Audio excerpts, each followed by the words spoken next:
Hello everyone, I am Davin, Khor and Ning, and in this video I'll present to you Crash Out Engine's project, a new game called Gun Mechanics. Gun Mechanics is an arcade-style survival roguelike shooter, inspired by games such as 20 Minutes Till Dawn or Vampire Survivor, with a twist. Instead of gaining upgrades every time you level up, you will gain upgrades in the form of droppable items called Modulate Operation Drives, or in short, mods. To put it simply, we've decided to mix up the formula by introducing crafting mechanics and resource management.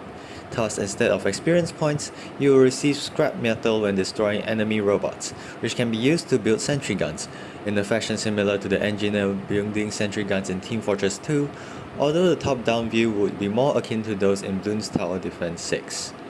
Alternatively, the scrap metal and mods you can pick up can be used to directly assemble different types of mods instead, which can be equipped on either yourself or your sentry guns to provide a power-up. But before we dive further into the current mods in the game, let's go over the other main mechanics in the game. As is the case with most top-down shooters, you can control your character with WASD, and left-clicking will cause your character to fire bullets in the direction of the mouse. In addition, right-clicking triggers your melee attack, causing your character to swing their wrench in the direction of your mouse. This attack serves both the purpose of being an additional tool against enemies, especially against enemies that get too close, as it has a large, albeit short-range hitbox with a comparatively higher base damage compared to your own gun's bullets, as well as the means to which you can build and repair sentry guns with. On top of that, they are needed to repair those power forts you will see scattered around the world. Power forts were added to build upon the tower defense elements that often come with stationary sentry guns, thus incentivizing the player to engage with the feature of sentry guns rather than running around endlessly. The story behind those power forts are that after sentient robots have taken over humanity and turned the world into a post-apocalyptic wasteland, there are only a few humans left hiding in the bunkers, which are absolutely safe from being invaded until the robots manage to sabotage the power grid that maintains the defenses to the bunker. Thus, you are a mechanic tasked with preparing those power forts to keep the bunker's power on as long as possible, such that the remaining humans can survive.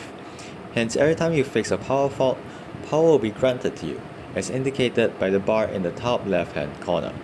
And if that bar reaches 0, it's game over. Now, let's go over the mods and enemy variants in the game. The mods can be split into two broad categories, being upgrade mods and effect mods. Upgrade mods will provide a direct power-up to its host stats, such as speed or firing speed, while effect mods change the effect of the bullets of its host will have on its target. For example, equipping the mod labeled target speed minus yourself will cause enemies you hit to move slower. When crafting mods, you need to know their components and value in terms of scrap, and select them from your list of blueprints. Then, you'll be able to craft what you want by placing mods that have similar components in the crafting area.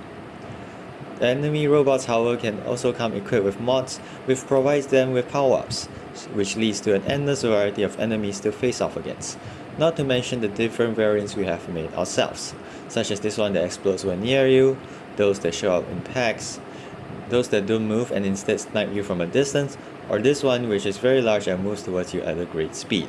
Scattered around the map are also these loot boxes, which can be destroyed for more scrap metal or occasionally mods, or these walls which can provide temporary shelter from the enemies, although they also block your bullets as well. Lastly, our game also features a multiplayer option, albeit limited to local networks. To play with your friends, only one person needs to create a server on their local network, while the other players can join this server by being on the same local network and inputting the server's IP address.